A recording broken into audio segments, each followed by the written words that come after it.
Hola, ¿qué tal? Buenas noches. Vamos a comenzar aquí el programa de esta noche de miércoles. Bueno, pues una jornada que se tiñe de luto para toda la gente de la mar.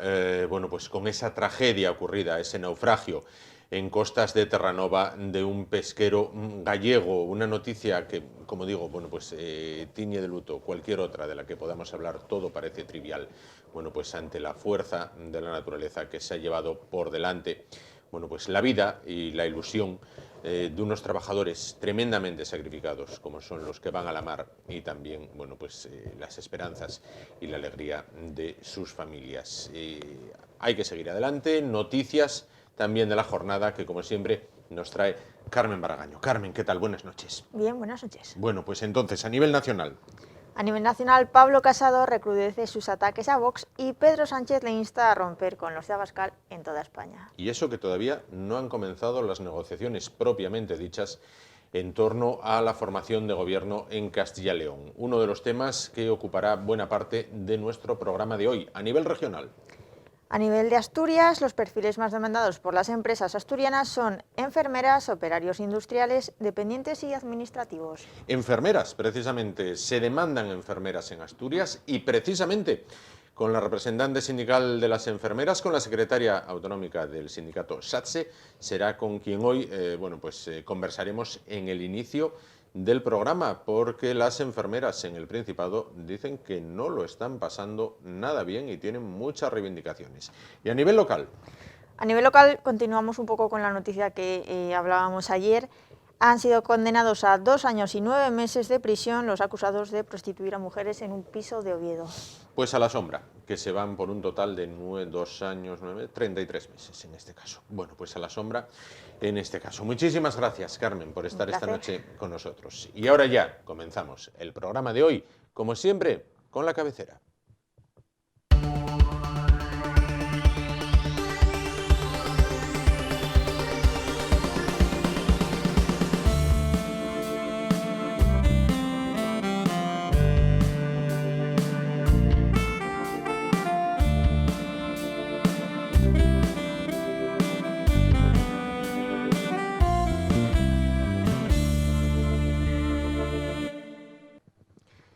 Bueno, pues comenzamos el espacio de esta noche hablando de salud, porque el sindicato de enfermería SATSE ha anunciado que los profesionales de la enfermería en todo el país, lógicamente también en Asturias, se concentrarán el próximo día 22 de febrero a las 10:30 de la mañana frente a los principales hospitales de toda España. Bueno, pues ¿reclamando qué? Pues es lo que vamos a conocer a continuación, y lo vamos a hacer de la mano de Belén García. Ella es secretaria general de SATSE en Asturias. ¿Qué tal, Belén? Buenas noches. Hola, buenas noches. Bueno, pues Belén, entonces, ya se concentraron ustedes el pasado día 10, creo recordar, vuelven a concentrarse el día 22. ¿Por qué?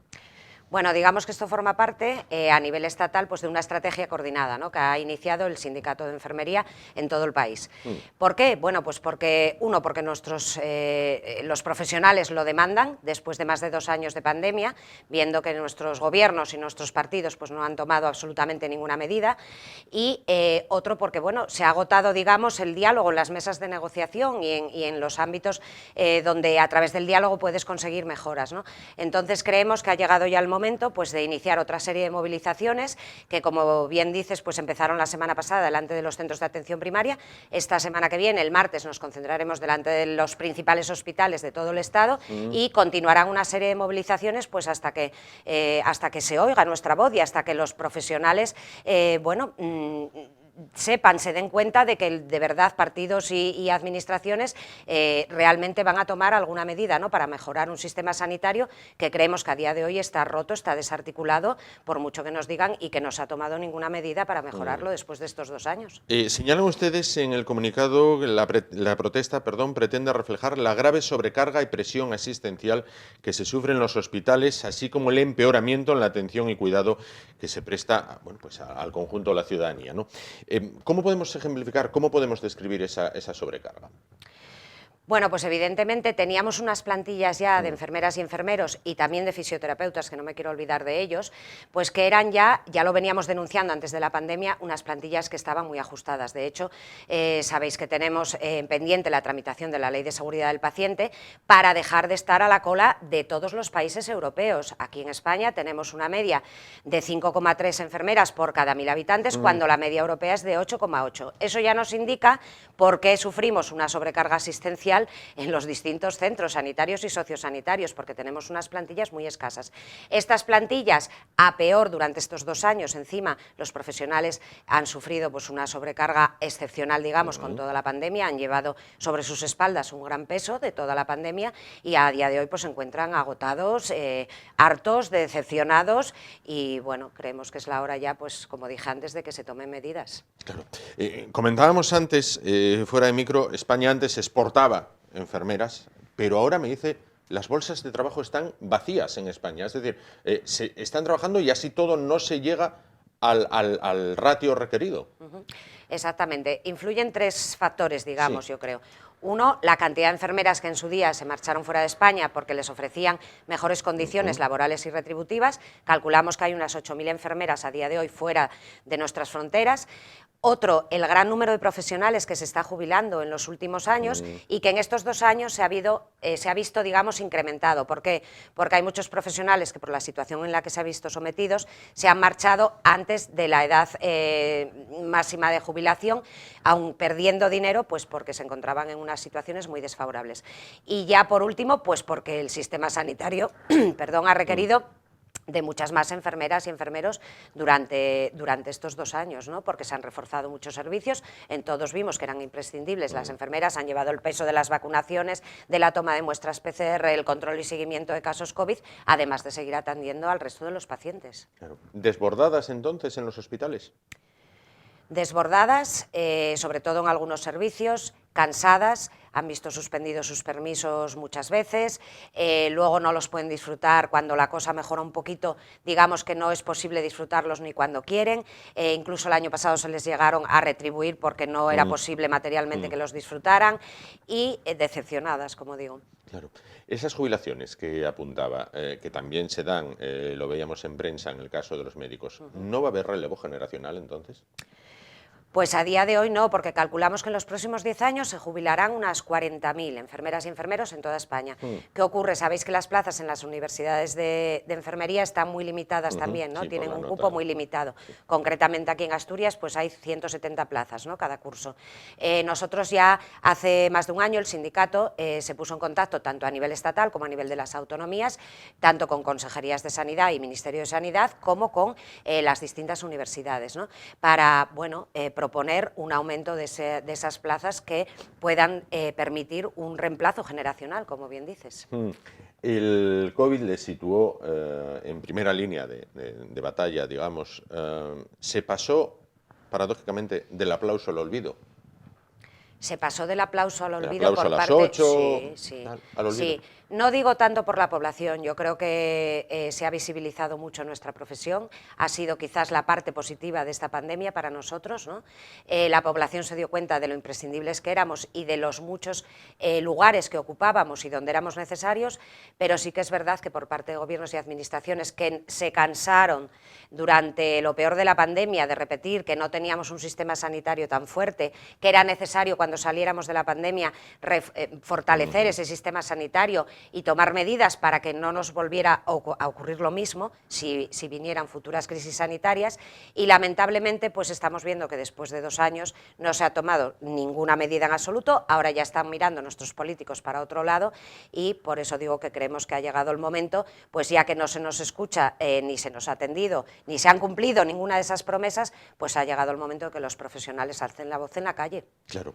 Aproximadamente por estas fechas, hace 2 años, la entrevistábamos con un tema de enfermeras en los coles, ¿vale? Para atender de manera bueno, pues rápida, inmediata, si algún chiquillo sufría un percance. Días después cayó toda la que cayó con el COVID y con demás.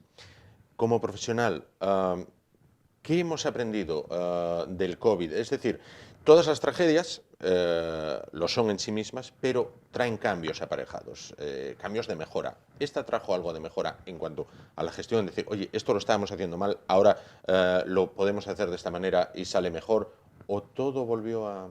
Deberían traer cambios de mejora, pero no, lamentablemente no ha sido así y es lo que estamos denunciando.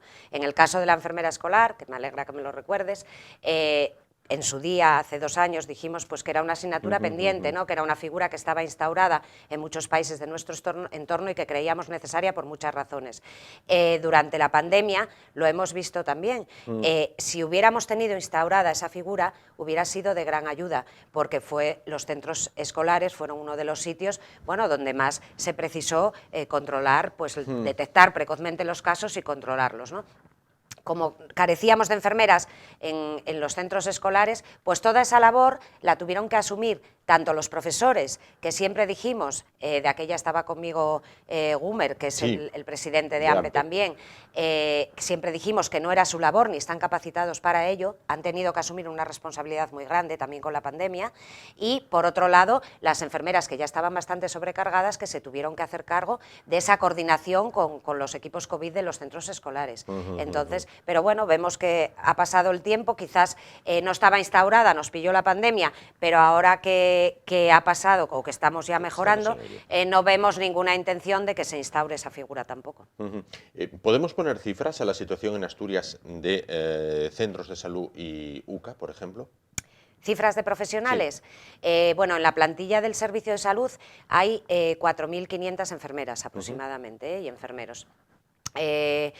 La gran mayoría están en los centros hospitalarios y aproximadamente unas 800 están en los centros de atención primaria. El problema que tenemos es que, como no tenemos enfermeras en la bolsa tampoco, tenemos también muchos profesionales en IT de baja y las sustituciones a día de hoy son prácticamente inexistentes. De hecho, el otro día, cuando nos concentramos ante los centros de atención primaria, denunciamos que nos encontramos a diario prácticamente con centros de atención primaria donde están a -4, -5, incluso más enfermeras en su plantilla. ¿Qué ocurre? Que las enfermeras que están trabajando ese día tienen que asumir las cartillas de las compañeras que no están. Entonces es una sobrecarga más de continuo todos los días que, bueno, que trae un desgaste muy importante. Y en los hospitales me comentaba antes que en el propio día se pueden realizar distintos, no sé cómo se organizan en este caso, distintos servicios, distintos apartados. Sí, a ver, las enfermeras y enfermeros en los hospitales mayoritariamente están a turnos. Entonces, digamos que hay gente que se encuentra situada fija en los servicios, pero hay luego lo que llaman plantillas volantes, retenes, bueno, llamémoslo como queramos, ¿no? Una serie de enfermeras y enfermeros que se encuentran, digamos, a disposición pues, para sustituir los descubiertos que haya en otras unidades, ¿no? Pero lo que no es de recibo es que esas personas, muchas veces, a lo largo de un mismo turno, de las 7 horas de una mañana o de una tarde, pues roten hasta por 3, 4 servicios distintos, ¿no? Porque es imposible prestar una atención de calidad en esas condiciones y luego el desgaste que supone para esa persona y para el estrés para ese profesional, ¿no? Llegar a una unidad donde no conoce a los pacientes y a las 2 horas tener que cambiar de servicio. Y luego también pues la dificultad que tienen para tener unas carteleras, digamos, estables, ¿no? Para que nos entienda la gente, yo a lo mejor no sé de qué voy a trabajar, ya no digo la semana que viene, mañana, no sé si voy a trabajar de mañana o de tarde. Es imposible organizar la vida familiar de esa forma. Claro. En la Junta General del Principado se reprueba al consejero. ¿Ustedes como profesionales qué opinan? Bueno, yo no quiero entrar, ha sido una iniciativa de los compañeros facultativos y del sindicato médico, pero nosotros tendríamos mucho que decir y que reclamar también a este consejero de Sanidad y al Servicio de Salud, ¿no?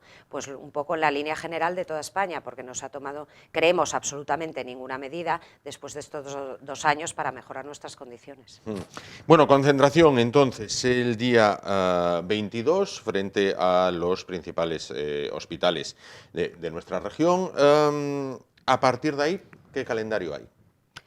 Bueno, pues el sindicato tiene establecido, como digo, un calendario que abarca varios meses, ¿no? A nivel estatal y coordinado. Siempre van a ser las mismas fechas en todo el Estado para demostrar esa fuerza y para demostrar que es un clamor común en todas las comunidades, ¿no? Aunque luego individualmente en cada comunidad tengamos nuestras peculiaridades, ¿no? Porque no olvidemos también que resulta difícil que no estén unificadas las condiciones tanto laborales como retributivas en las distintas comunidades. Es decir, una enfermera, para que nos entendamos, no cobra lo mismo en la comunidad del Principado de Asturias que en Andalucía, por ejemplo, ¿no? Ni siquiera las condiciones laborales son las mismas, ¿no? Claro. Entonces, bueno, como repito, esas acciones fueron delante de los centros de atención primaria, serán el martes que viene delante de los hospitales principales y en los meses siguientes pues irán, digamos, intensificándose, subiendo de nivel para conseguir, bueno, lo que los profesionales demandan hace tiempo. Pues lo contaremos. Belén García, secretaria general, secretaria autonómica de SATS en Asturias, muchísimas gracias por estar con nosotros esta noche. Muchas gracias a vosotros y desde aquí, si me permitís, pues hago un llamamiento no solo a los profesionales que están concienciados, yo creo que también a los usuarios, porque todo esto, la mejora de nuestras condiciones laborales y retributivas, no olvidemos que al final lo que repercute es en un mejor sistema sanitario donde se puedan prestar unos cuidados de mucha más calidad. Pues queda dicho entonces. Muchísimas gracias por estar con nosotros esta noche. Nosotros ahora nos vamos muy rápidamente a la publicidad y a la vuelta, bueno, pues vamos a cruzar de manera telemática el puerto de Pajares, nos vamos a ir hasta la comunidad de Castilla y León, hasta la provincia de León, más concretamente, donde vamos a analizar, bueno, pues cómo se está viviendo esas jornadas de negociaciones, de arranque de negociaciones después de las elecciones del pasado domingo. En un momentito estamos de vuelta, hasta ahora.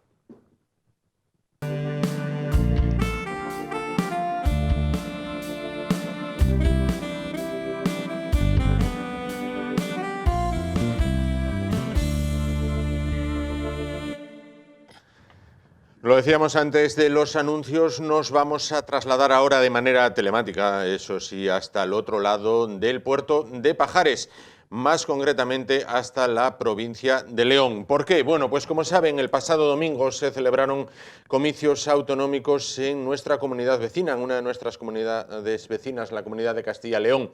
Con esos resultados que a buen seguro ya conocen, la victoria del Partido Popular, aunque insuficiente para gobernar en solitario, esa subida espectacular de Vox y la caída tanto del bloque de izquierda, PSOE y Podemos, como también el desplome de Ciudadanos. Y también, bueno, pues la subida y el refuerzo, en algunos casos, de los partidos considerados, bueno, pues como más pequeños, como localistas, provinciales, en este caso. Bueno, pues para analizar la situación no solo electoral, sino postelectoral, no hace falta más que, bueno, poner la tele, abrir un periódico o encender la radio, que se está viviendo en la comunidad vecina y por ende en todo el territorio nacional con esos pactos que acaban de comenzar.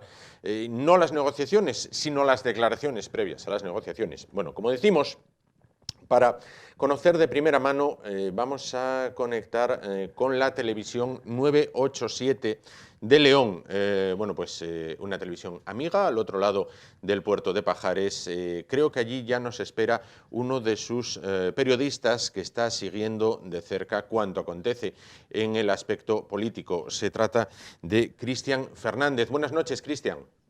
¿Qué tal? Muy buenas noches. Encantado de que estés con nosotros. Te molestamos a esta hora de la noche. Veo que continúas trabajando porque entiendo que la labor que tenéis ahora después de las elecciones, el volumen de trabajo es considerable. Las negociaciones aún no han arrancado, pero están esos pasos previos que ¿cómo los analizas? Pues mira, como bien has dicho, el trabajo ahora mismo incluso es mucho mayor que antes de que comenzasen los comicios. Pues ahora mismo, digamos que todo hace pensar, todo hace esperar que el PP no va a pactar con Vox, porque hay que decir que nada más se obtuvo Vox esos 13 procuradores. Lo primero que dijo Santiago Abascal fue que quería la presidencia, que ya que había conseguido el 17,2% de los votos, superaba a ese 15% que consiguió Ciudadanos en 2019, por lo que exigía el mismo trato que se le dio al partido presidido por Francisco Igea. ¿Qué pasa ahora mismo? Que las primeras dos posturas que ha tenido Vox es que quiere derogar dos leyes. Una es la de igualdad y la otra es la de memoria histórica, a lo cual empezó Pablo Casado diciendo que no, que eso era imposible, que no querían negociar con esos términos. Luego fue trasladado a Mañueco y es el propio Mañueco el que ha dicho que no van a negociar con la igualdad, que se tiene que poner ese cordón sanitario, y todo hace pensar que el pacto entre PP y Vox, que al principio se estimaba correcto para que pudiesen gobernar tanto el Partido Azul como el de Santiago Abascal, pues no va a poder ser. A todo esto, pues ya solo queda una solución, que es que el PSOE se abstenga. En principio, Sánchez ha dicho que aceptará que Castilla y León, pues que el PSOE de Castilla y León se abstenga para que el PP gobierne en solitario, pero con la condición de que el PP rompa cualquier trato con Vox en cualquiera de las comunidades autónomas a las que más tarde pues se van a producir esas elecciones. Ante ello, pues Pablo Casado, de momento, no ha querido contestar a eso, no ha querido contestar a la proposición de Sánchez, por lo que todo se aventura a que si PP no pacta con Vox, que a priori no se va a producir eso, y el PSOE de Castilla y León no se abstiene, pues todo nos dará a aventurar a unas segundas elecciones, porque antes del 31 de mayo el gobierno de Castilla y León tiene que tener ya un presidente, y tanto el presidente de la comunidad autónoma como las Cortes de Castilla y León. Vox, como bien dices, pidió la propia noche electoral la vicepresidencia de la comunidad, en este caso a nivel calle. Te pregunto a nivel vecinos, tertulia de cafetería, compañeros de trabajo, ¿entiende la gente que lo que parecía un pacto natura entre PP y Vox pueda no darse? A ver, lo primero que hay que decir es que ayer habló el líder del partido, habló Santiago Abascal, diciendo que lo de pedir la presidencia había sido un mero comentario, porque hay que decir que desde el primer momento pues esto se ha vuelto muy difícil, y lo que se puede escuchar es que claramente las dos condiciones de Vox de derogar esas dos leyes, que por cierto no tendría sentido derogarlas porque, por ejemplo, la ley de igualdad es a nivel nacional. Si se derogara en Castilla y León seguiría vigente, por lo que no tiene el más menos sentido, y es que la gente lo está diciendo. Querer derogar esas dos leyes con lo costoso que ha sido implantarlas y lo importantes que son, es una locura total, y eso es más o menos las palabras que se pueden ver. Ahora mismo, cuando se creía que PP iba a gobernar con Vox, pues ahora es que es totalmente diferente, y lo que repito, si se dan unas segundas elecciones, yo creo que además que el voto de Vox va a bajar simplemente por estas dos cosas, porque en un principio durante los comicios, durante las elecciones, no se habló de estas dos cosas. Ha sido ahora cuando el representante de Vox por Castilla y León, Juan García Gallardo, pues ha dicho esto, además de querer esa misma vicepresidencia, e incluso ir a más, de querer la presidencia de las Cortes, que como hemos dicho tenía Ciudadanos en los anteriores comicios, y las 4 vicerrectorías. Pero de momento lo que se está viendo es que el trato entre PP y Vox es prácticamente imposible. Mucho se tiene que decir, ya lo ha dicho Mañueco, nosotros podemos dialogar, pero no vamos a aceptar chantajes, como es el caso que se está dando, y lo que todo afirma es que ese pacto que se veía anterior del PP con Vox pues no se va a efectuar en estos comicios. Bueno, las apreciaciones sobre lo idóneo de las leyes son de cada uno. No obstante, en esa novela de intriga que se está convirtiendo la situación de Castilla y León, el protagonista, en este caso Vox, es el más beneficiado porque, pase lo que pase, se beneficia. Es decir, si pactan con él, alcanza sus objetivos. Si no pactan con él, dice, mira, son ellos que no quieren pactar, ahí los tenéis.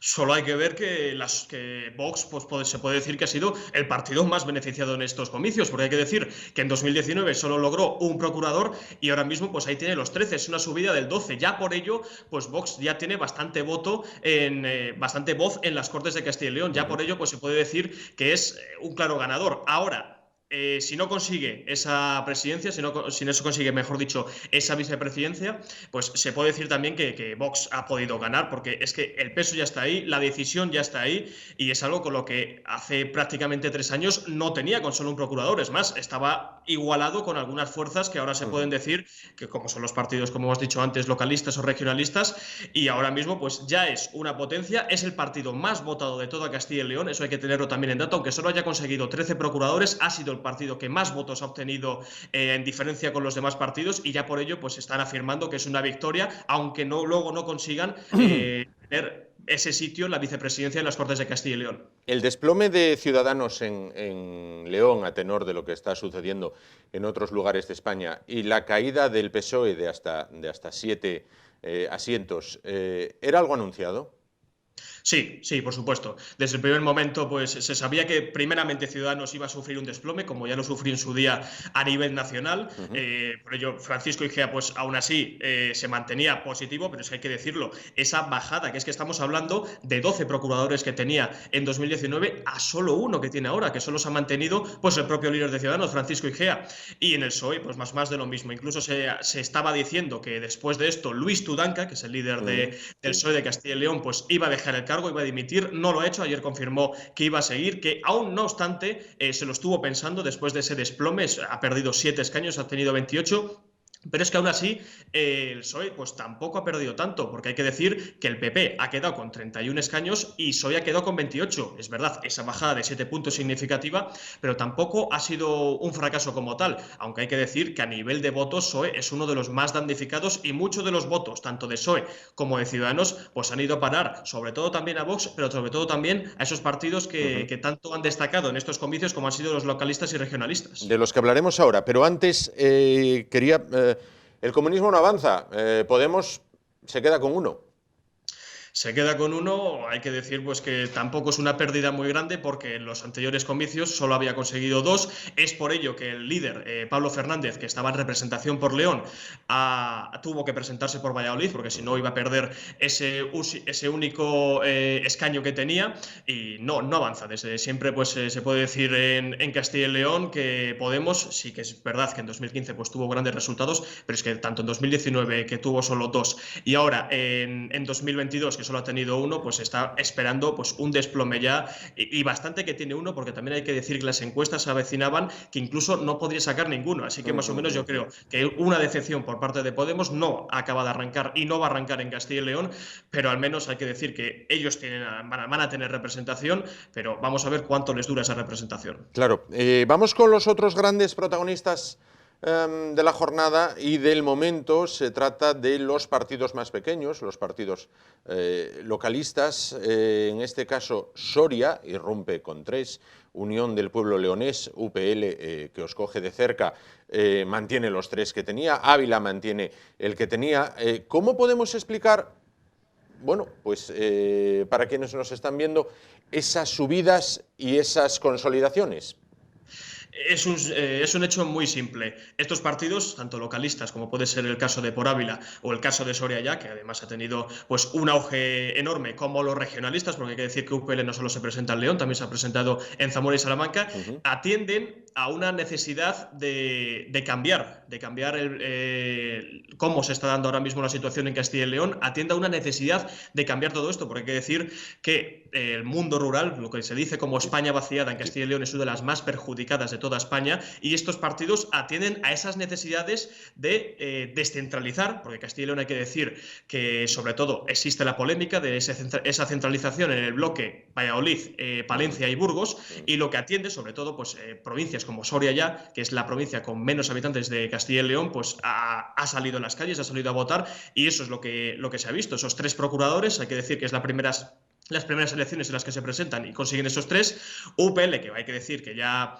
es bastante conocido en la comunidad de Castilla y León, ya llevan esos 40 años marcando la política, pero hay que decir ese hito histórico que ha conseguido con 3 procuradores, y Por Ávila, que se mantiene en 1. Todo ello contesta a una necesidad pues de un cambio, de una descentralización tanto de las sedes como de los recursos que se ponen en Castilla y León, y ese es el malestar de los ciudadanos. Ese malestar de los ciudadanos es la contestación en las Cortes con esos procuradores que han tenido ese auge de los partidos localistas y regionalistas, que ahora mismo pues lo que van a luchar es porque sus propias provincias, sus propias localidades pues vuelvan a tener esa riqueza que en un pasado tuvo, y desde que se creó Castilla y León pues están yendo más para abajo, tanto en la pérdida de población como la pérdida de riqueza, el envejecimiento, los consultorios sanitarios, el mundo rural y todo ello. Esos partidos pequeños, para quien no los conozca muy de cerca, en su espectro, ¿derivan más hacia la izquierda o hacia la derecha? aquí sobre todo, mira, vamos a comenzar con UPL, que es el que más o menos tenemos bien cerca. Desde el primer momento se ha puesto en las encuestas que en una escala del 1, digamos extrema izquierda, y 10, digamos extrema derecha, UPL se situaba en el número 6, pero hay que analizar los votos, hay que analizar estas elecciones cuando el votante pues, se atribuye a un votante joven, a un votante entre los 18 años y los 35, con dotes más de izquierdas, porque hay que decir que muchos de los votos tanto del PSOE como de Podemos pues, han pasado a UPL, y lo mismo se puede atribuir a los locales, a Por Ávila y a Soraya. Ahora mismo estamos hablando, si leyésemos todos los programas electorales, tanto de UPL como de Por Ávila como de Soraya, podríamos atender a un liberalismo más que a un progresista, pero sobre todo hay que tener en cuenta que estos partidos, lejos de su ideología, lo que quieren es el bien para su propia tierra, más. Por ejemplo, hay que decir que en el caso de UPL, esas mociones que han salido a favor de la autonomía leonesa han contado con el apoyo de partidos tanto de Izquierda Unida como de Podemos, como incluso de Vox. Así que se puede decir que, lejos de la ideología, lo que quieren estos partidos es el bien para su tierra, sea de izquierdas o sea de derechas. Hay una cosa, creo que la apuntabas ahora brevemente, vamos a profundizarla, si te parece. Hay una cosa que sorprende a muchas personas aquí en Asturias, que es esa diferencia que hacéis entre leoneses y castellanos. Vamos a ver, los que estudiamos LGB todavía nos tocó lo de Castilla la Nueva, Castilla la Vieja, ahora es Castilla-León, Castilla-La Mancha, y es sorprendente lo de, no somos castellanos, somos leoneses, o nosotros, no tenemos nada que ver, aspiraríamos a ser una comunidad aparte. ¿Cómo es esto? Pues mira, es una razón muy sencilla, hay que viajar a la historia, hay que viajar, por ejemplo, a 1983, el Estatuto de Autonomía, recogido en ese año, en 1983, lo que da es que lo forman las 3 provincias de lo que fue la región leonesa, que son León, Zamora y Salamanca, y 6 provincias de las 8 que tenía Castilla la Vieja. Ahí está la primera causa, y hay que decir también que el Estatuto de Autonomía de Castilla y León no recoge el término castellano-leonés como gentilicio, sino que reconoce tanto castellanos como leoneses. ¿De dónde viene esta región leonesa? Pues hay que retroceder un poco más al Real Decreto del 30 de noviembre de 1833, afirmado por el ministro Javier de Burgos, en el que recogía que cuando se hicieron las provincias, cuando se hicieron las regiones, el Reino de León, que de aquella pues se podría decir que es León, Zamora y Salamanca, se constituiría como región leonesa, y luego el resto de las provincias de Castilla la Vieja, junto con Logroño y Santander, se constituiría como Castilla la Vieja. Esa es la principal de las razones por las que se reconoce que esta comunidad es una comunidad birregional, entendiéndose como región, la región leonesa, creada por León, Zamora y Salamanca, y la región de Castilla la Vieja, creada por las otras 6. Incluso tendríamos que remontarnos para saber todo esto al viejo Reino de León, que como sabemos, pues viene pues, por la historia del Reino de los Astures, o Reino de Asturias, que en el 910, en el marco de 910, García I mueve esa capital de Oviedo a León y se forma ese Reino de León. Así que esta diferencia entre leoneses y castellanos pues se tiene desde ese principio del Reino de León, más tarde de esa región leonesa de 1833, y ahora de ese Estatuto de Autonomía que reconoce que la comunidad autónoma de Castilla y León está formada no solo por las provincias de Castilla, sino también por las de León, que no solo es León, sino León, Zamora y Salamanca. Así que ahí está la principal diferencia y la principal malestar de que, al decir las 2 Castillas, o Castilla y León, con el gentilicio castellanos, pues ese malestar entre los leoneses de que, como bien dice, es una comunidad birregional y se entiende pues entre León y entre Castilla. Las 2 cosas unidas pues es imposible que se den. Y si rizamos más el rizo y aplicamos un poquito más el bisturí y nos quedamos en la provincia de León, los del Bierzo en Ponferrada quieren ser independientes también. También se atiende a una razón histórica. En 1832, cuando los 100.000 hijos de San Luis entran en España, lo que se hace es que la provincia del Bierzo, porque hubo provincia, de aquella era, incluso se puede decir que la provincia se llama provincia de Villafranca, llegó a ser una propia provincia, lo cual ahora, después de esa entrada eso fue durante el trienio liberal. Después, con esa entrada de los 100.000 hijos de San Luis, echó el proyecto fuera, volvió a ser comarca, y eso es más o menos lo que también se reclama, porque hay que decir que la comarca del Bierzo es una de las más perjudicadas. Hay que decir pues también durante este gobierno del PP pues Son muchas las cosas que no se han cumplido. Por ejemplo, no hay radioterapia en el Bierzo. Hay que decir también, pues las cuencas mineras cuando se cerraron, pues dejaron ese territorio, pues digamos, con menos riqueza de la que en un día tuvieron. Y lo que también se quiere, pues es ese sentimiento bercianista de crearse provincia dentro de la propia región leonesa, aunque luego también existen ese auge del galleguismo dentro de la propia provincia, dentro de la propia comarca del Bierzo, de querer ser la quinta provincia gallega, pero ahora mismo lo que se está viendo pues son esos partidos, porque también hay que decir que en el Bierzo pues también se ha presentado Coalición por el Bierzo, que es ese partido político que también quiere hacer pues lo que fue en un principio una provincia para el Bierzo. Y esa es la principal diferencia que se puede dar en la provincia de León. Razones históricas hay, al menos durante un año, la provincia del Bierzo pues realmente existió en España. Qué lío. Bueno, para finalizar, ahondando lo que te preguntaba antes, más allá de lo que dicen públicamente, que no en privado, los líderes políticos, a nivel calle, ¿qué piensa el ciudadano de León?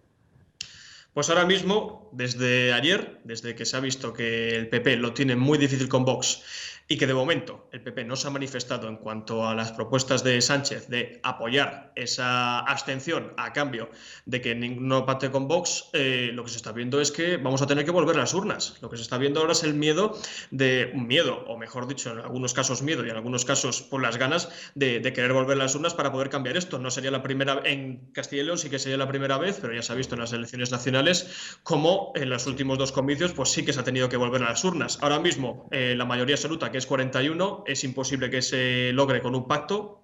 El único que sería posible era con el PP con Vox, pero ya se ha visto que esa vía va a ser casi imposible. Aún pueden negociar con Sánchez, si pues a lo mejor rebaja un poco más sus condiciones de no querer nada con Vox, pero si no se consigue ninguno de esos, pues ahora mismo lo que se está comentando en las calles de León es pues, que a los habitantes de esta provincia y de toda Castilla y León pues les va a tocar otra vez volver a las urnas.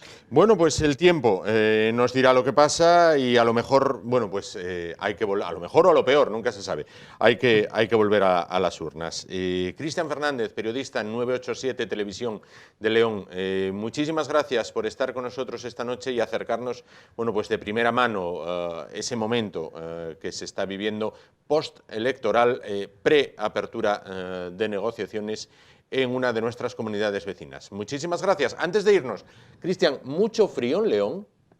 Bastante, bastante. Hay que decir que en estos últimos días el termómetro, al menos por la noche, ha bajado de los 0 grados y es lo que tiene León. Se dice el dicho que León son 10 meses de invierno y 2 de infierno. Y ahora mismo estamos pues viviendo el invierno. Claro. Pues perfecto. Muchísimas gracias. Mucho ánimo y estamos en contacto. Un abrazo para vosotros, buenas noches. Un abrazo, buenas noches. Bueno, pues ya lo saben, esa es la situación que se está viviendo en una de nuestras comunidades vecinas, en la Comunidad del Sur, en Castilla y León, en este caso, donde no se descarta, como ven, pues ninguna posibilidad, incluso hasta el volver a pasar por las urnas. Los partidos políticos están con las espadas en todo lo alto, viviendo unas prenegociaciones casi más intensas que lo que fue la campaña electoral, y mientras los populares deshojan la margarita, bueno, pues habría que pulsar también cuál es el sentir, la opinión de Isabel Díaz Ayuso, que tiene mucho peso y muchísimo que decir en todas estas cuestiones. Nos vamos a publicidad, a vuelta a la misma, continuamos el espacio esta noche, hasta ahora mismo.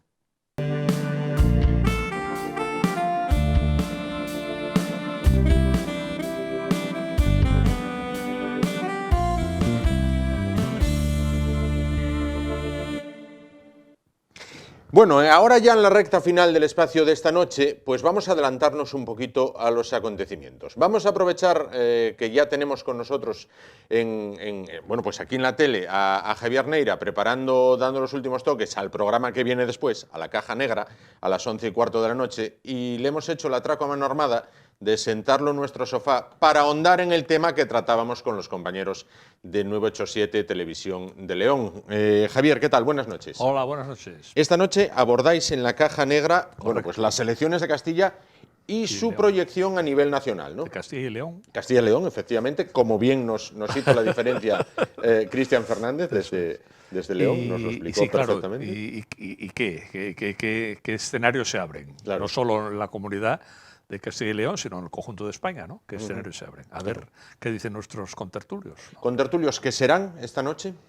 Serán Silvia Argüelles, abogada, Sí. Ramón Durán, catedrático de Derecho, Luisa Navio Osorio, doctora en Comunicación, escritora, y José Pepe Girón, catedrático de Historia Contemporánea. Bueno, si fuera de toros, cartel de lujo. Cartel de lujo. Si fuera el tema taurino, cartel de lujo. Habrá que cortar orejas y rabo, ¿no? Ahí está. Y dar un par de vueltas al Dar un ruedo. par de vueltas. Bueno, lo que hablábamos con los compañeros de León. ¿Te ha sorprendido el resultado de las elecciones? Bueno, no. Lo que se estaba diciendo es que iba a ser un triunfo más claro del PP.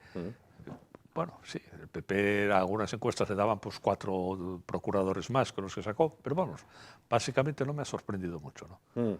¿Se quiso hacer un Ayuso el Partido Popular en Castilla y León? Es muy difícil de juzgar las intenciones. Todo el mundo dice, fracaso del PP. Bueno, el PP ganó y no había ganado el PSOE la otra vez y ha subido 2 procuradores. Hombre, hablar de fracaso, caramba, son fracasos muy raros, ¿no? Ahora, que si la expectativa era mucho más alta y no la alcanzó, entonces sí, entonces es un fracaso, claro. Claro. ¿Por qué, y ahondando un poquito, escarbando un poquito en esto que dices ahora, el Partido Popular gana las elecciones y sube 2 procuradores? Vox pasa de 1 procurador a 13, es decir, sube 12. El Partido Socialista baja 7 y Podemos se queda con 1. ¿Por qué parece que el gran triunfador, o el gran perdedor, es la derecha y el gran triunfador es la izquierda? Porque los medios son todos, o menos esta televisión y poco más, son todos izquierdas y tienen la hegemonía absoluta, no solo de comunicación, sino de crear opinión, etcétera. Y entonces le dan la vuelta y entonces parece que perdió a la derecha y además si no perdió se van a liar a palos entre el PP y Vox. En cambio la izquierda muy bien, muy responsable, muy... Es como porque han mandado ahora la fragata Blas de Lezo y aviones y tal, y no hay un no a la guerra en los premios Goya, ni uno, no salió nadie de la hip hop progre, ni uno. Porque son los que mandan. Son los que mandan. Subvenciones Goya. Claro, subvenciones Goya, claro. Subvenciones Goya, son ellos los que mandan. Entonces... Claro. Los compañeros de León decían que a nivel calle, la gente en León, en provincia de León, cree que pueden ir a repetición electoral. ¿Sería posible? Bueno, posible es. Posible es, claro, pero es que para el PP sería terrible. Para el PP sería terrible. Que diríamos, el que convocaría sería el PP. Bueno, el que convocaría, el que tiene la decisión última, ¿no? ¿Cómo va a ir? Porque bajaría. El PP bajaría seguro. Esa segunda vez, y entonces estaríamos en las mismas, más o menos, con el PP con menos. O sea, el PP tiene que llegar a un acuerdo, no puede permitir que se agote el plazo, no es que haya convocatorias, que se agote el plazo y se convocan automáticamente, debe ser así el mecanismo. Bueno, no puede consentir eso el PP, tiene que hacer lo que sea. Vamos. Te hago una pregunta que le hacía también a Cristian Fernández hace un momento. ¿Vox está en una posición en la que pase lo que pase es el beneficiado? Es decir, si entro en gobierno, me beneficio. Si no entro en gobierno, me beneficio. Si hay repetición electoral, me beneficio. Es decir, ¿tiene ahora mismo los 4 ases de la baraja en su mano? Pues en gran medida sí. De todos modos, Vox está a punto, no en Castilla y León, en general en el conjunto de España, está a punto de llegar a un nivel en que necesita entrar en los gobiernos. No puedes estar... Pepito Grillo no sería el concepto, pero no puedes estar en la oposición permanente, crítica, necesitas entrar en el gobierno. Y yo creo que le está necesitando entrar en el gobierno. Bueno, ya está, de hecho, más o menos, y tal, pero vamos, entrar por la puerta grande, ¿no? Tener, en este caso, 4 consejerías, lo necesita. Quedar ahora fuera, vamos a suponer que si llegara un pacto, no sé cómo, con la abstención del PSOE, bueno, no sé cómo, el lío estos aritméticos, y que gobierna el PP y queda en la oposición Vox, ustedes son todos los días, 4 años así. Hace falta gobernar. Los partidos están hechos para gobernar, no están hechos para oponerse. Entonces necesita entrar en un gobierno. Recuerdo, ahondando en esto, decía Gabino de Lorenzo que el poder desgasta, pero estar en la oposición desgasta más. Sí, yo creo que lo decía también antes Pío Cabanillas, me parece. Pero Igual, bueno, igual Gabino lo copió de Pío Cabanillas. Sí, sí, claro, desgasta. Además es que al final dices, bueno, pero ¿para qué vas a votar este partido si nunca gobierna? Necesita gobernar Vox. O sea, a lo mejor todavía no ha llegado a ese umbral, ¿no? Pero está cerca en el conjunto de España, ¿no? En algunos sitios están muy lejos. Pero vamos, en el conjunto, la idea necesita convertirse en un partido de gobierno. ¿Estas elecciones castellano-leonesas han sido el último clavo en el ataúd de Ciudadanos? Sí. A pesar de haber sacado... Se le pueden poner más clavos todavía, pero sí, bueno, este año está muerto. Y muerto. Es una prueba, bueno, muy circunstancial, pero de hecho hace mes y pico Albert Rivera habló de reconstruir y tal, y lo echaron del despacho en el que estaba, y una nota diciendo que era un vago y tal, una cosa insólita completamente. O sea, que a muerte, a los Ciudadanos es a muerte. Por lo que sea, yo sospecho por qué, pero es a muerte, Ciudadanos es todo. ¿Y cómo valoras el crecimiento o surgimiento o consolidación de estos partidos de marca localista o provincialista, en este caso Soria, Ávila? Sí. Bueno, Unión del Pueblo Leonés lleva mucho tiempo. Lleva tiempo. Vamos a ver, hay que salvar siempre las buenas intenciones, evidentemente, todos los partidos para defender su ciudad, incluso su provincia. Bueno, no hay duda de la buena intención de sus promotores y de sus votantes. De todos modos, a mí me parece que se parece mucho al fenómeno cantonalista, que, bueno, ya sabemos cómo acabó en la Primera República, etcétera, un desastre, ¿no? Cuando Jumilla le declaró la guerra a Cartagena y mandó ahí unos fusileros. Y Cartagena le declaró la guerra a Prusia. A Prusia, eso es, a Prusia. O sea, se empieza a parecer un poco, ¿no? Todavía no estamos ni remotamente... Pero, esa disgregación, a pesar de las buenas intenciones y que las causas, porque siempre hay razones, es que a mí mis intereses no me los defiende nadie, pues monto un partido y los defendemos. Bien, es razonable, pero tiene un aire de crisis social, de crisis política tremenda. Claro. Ese aire de partidos provincialistas, ¿podría darse en Asturias? ¿O al ser uniprovincial no hay riesgo de que ocurra eso? Bueno, en Asturias yo siempre sostengo que Asturias es la Albania del Cantábrico, ¿no? Estamos todavía en un régimen soviético, es muy raro, ¿no?, que se dé esto aquí. Aquí es el PSOE, absolutamente todo lo domina y lo controla, es casi imposible, ¿no? Aquí el PP es una sucursal del PSOE en Asturias, la prueba es que no dice nada, no existe la oposición, es casi imposible, ¿no? Aquí en Asturias es imposible. Por otra parte, ¿qué papel puede jugar iba a decir un actor, no, una actriz que no está invitada, en principio, a todo esto, pero se llama Isabel Díaz Ayuso? Pues mucho, y no solo ella, sino su estilo. La gente, claro, la quiere mucho, los que la quieren, la ponen a caer de un burro, otros, por supuesto. Pero ¿cuál es la clave de ella? Yo le he dado vueltas desde el principio. Yo creo que la clave de Isabel Díaz Ayuso es la valentía, ¿no? ¿Es una gran estadista? Pues no. ¿Es gran experiencia? Pues como quien dice, es una novata.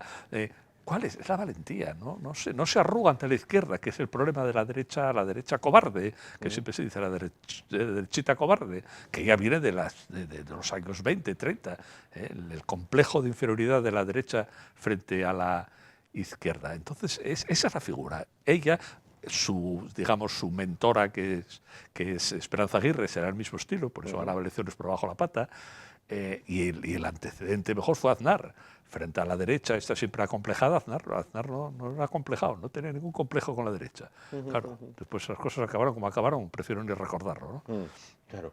Bueno, por otra parte, ahora Pedro Sánchez tiende la mano al PP. El PP tiene que coger esa mano, debe coger esa mano, ¿o debe de escapar como si alma que lleva el diablo? Si la coge, desaparece el PP.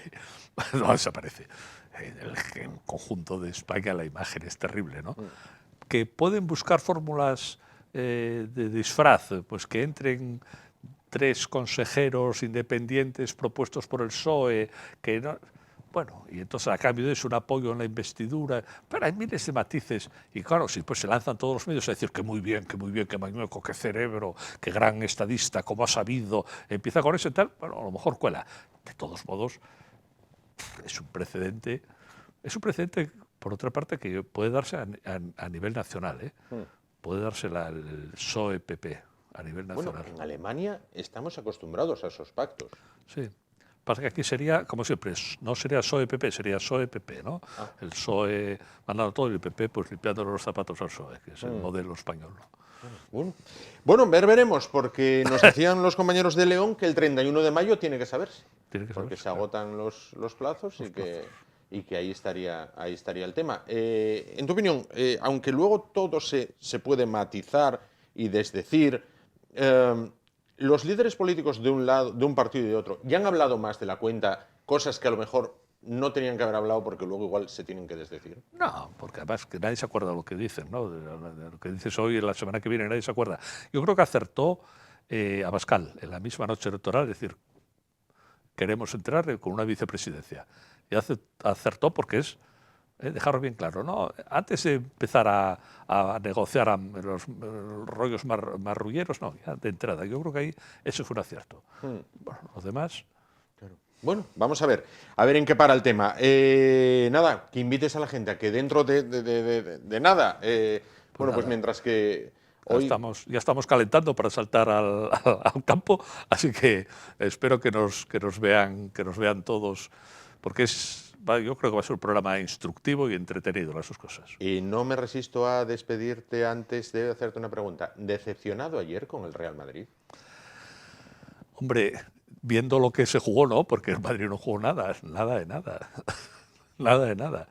Yo creo ilusionado porque como este chico Mbappé va a venir para el Madrid, se vio que es un monstruo, que vale más que Messi, que Neymar y todos juntos, pues yo creo que desde el punto de vista de un madridista, dice, caramba, qué bien, ¿no? Además ahora 90 minuti en el Bernabéu son molto longo, ¿no? Claro, falta mucho. Son molto longo, decía mucho, Juanito. falta mucho. Que en paz esté. Javier, muchísimas gracias. Venga. Te vemos ahora dentro de un momento, ahora ya, a las 11:15 de la noche, en la Caja Negra, con el análisis electoral de lo ocurrido en Castilla y León y su proyección, bueno, pues a nivel nacional. Queda mucha tela que cortar, mucha oveja que esquilar en Castilla y León, en este caso.